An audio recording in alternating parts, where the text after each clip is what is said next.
What up, what up? Say so G. Back with another topic, back with another video. So the title of this video is going to be electric bills are exceeding mortgage payments. So we're going to talk about it. So admin notes. Thanks again to all the subscribers that subscribe to my channel. I endeavor to keep pushing videos out to give you leverage to better sales. Let's get into it. So electric bills are exceeding mortgage payments. Now I've been set down to do an outside video in a while now, man. I feel like it's about 2 years ago when I was working on the other side of DC. But yeah, man. These electric bills are, the prices of these electric bills are like, they're insane, man. They are absolutely insane. So I saw a news article, and I also saw a video about it on YouTube about West Virginia.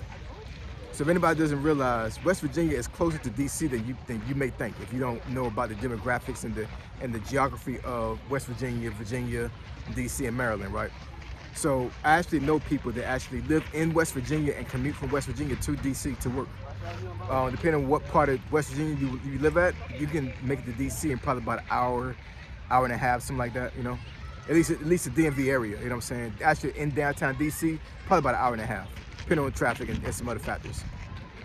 So, and a lot of times these folks already were from West Virginia, or they moved there because of the cost of living was so much cheaper. Because, you know, you figure, for example, you have a person that makes $150 a year in DC, like $150,000, and you know they moved to West Virginia and they buy a house for, let's say, $350,000, right?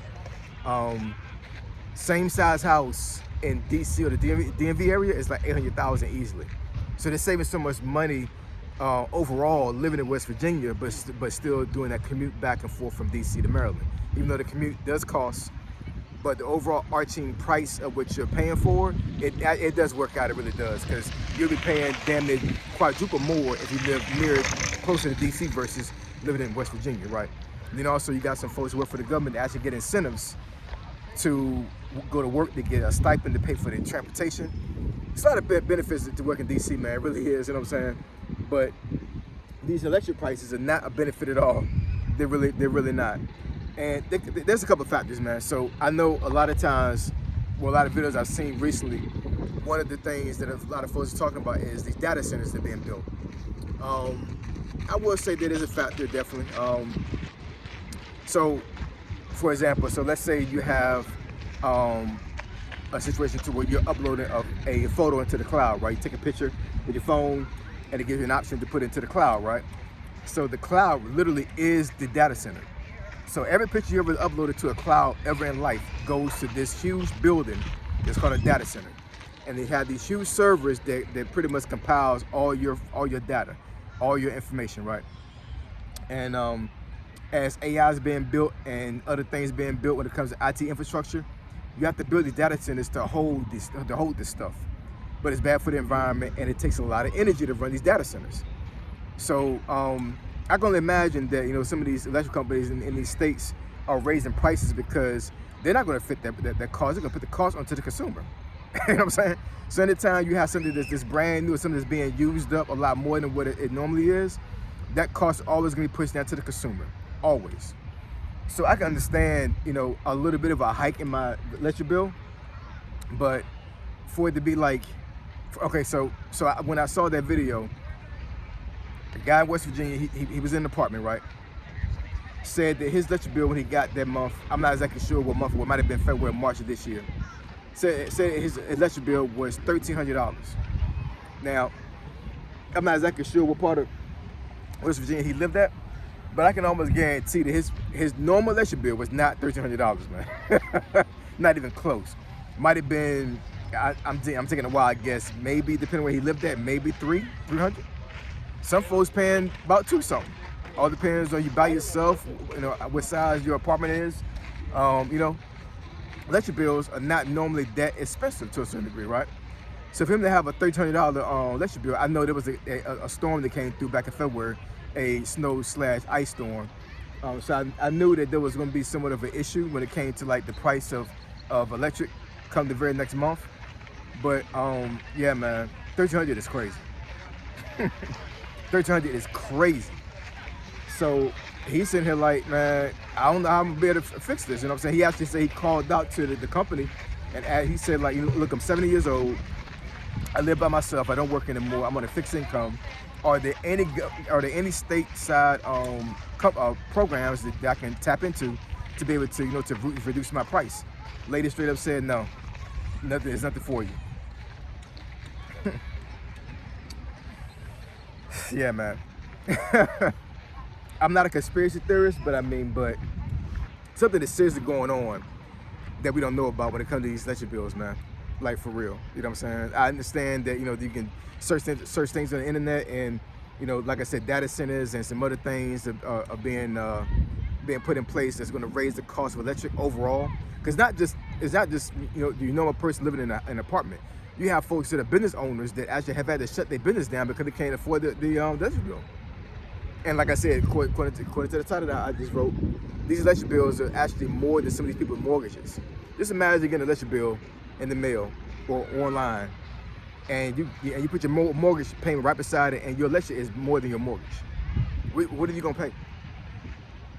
What are you gonna decide to pay? Your mortgage that month, or the electric bill? You know what I'm saying? More than likely, you're gonna pick the electric, because guess what? Because the banks are incentivized to help you out with your mortgage. You know what I'm saying? So you can forbearance your mortgage payment. You can put payments to the back end depending on what kind of loan you have or whatever. So there's ways to get around a mortgage to be able to catch up and pay on a mortgage.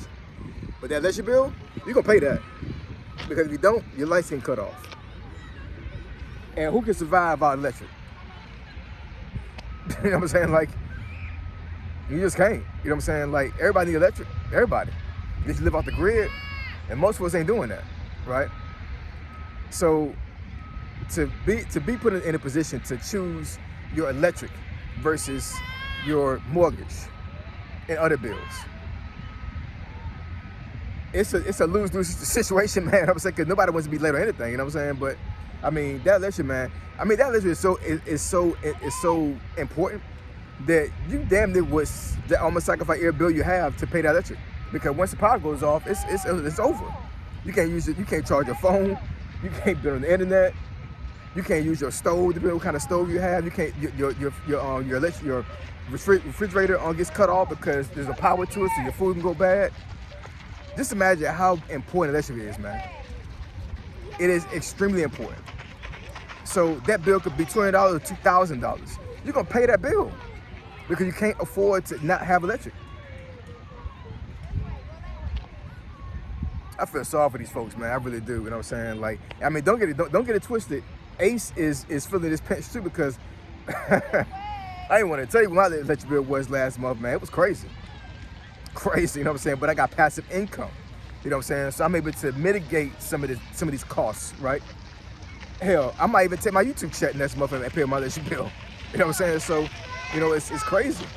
It's crazy, man. But I don't know, man. I'm telling you.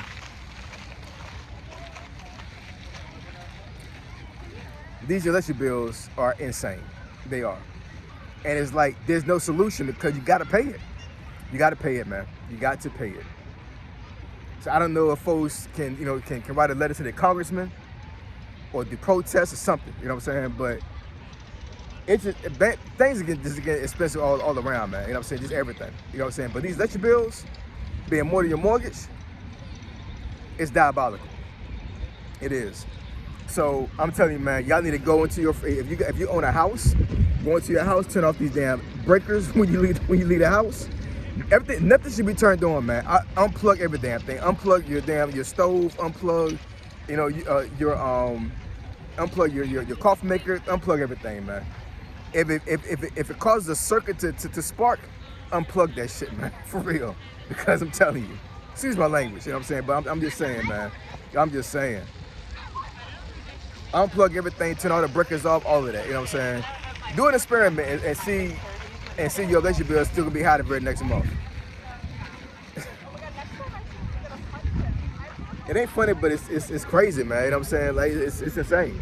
I should not have to turn on my freaking breaker in my house when I leave the house to save my electric bill. So anyway, drop some comments down below. Let me know what y'all think, man. Let me know what y'all talking about. Tell me about your electric bill. Is it high this month? Has it been high the last couple months? And what are you doing to mitigate this stuff? Because I'm telling you, this can't last for too long, man. Folks gonna start crashing out. Real talk. So I appreciate y'all. Love y'all. I'll catch y'all next video. Say So G signing out. I'm gone.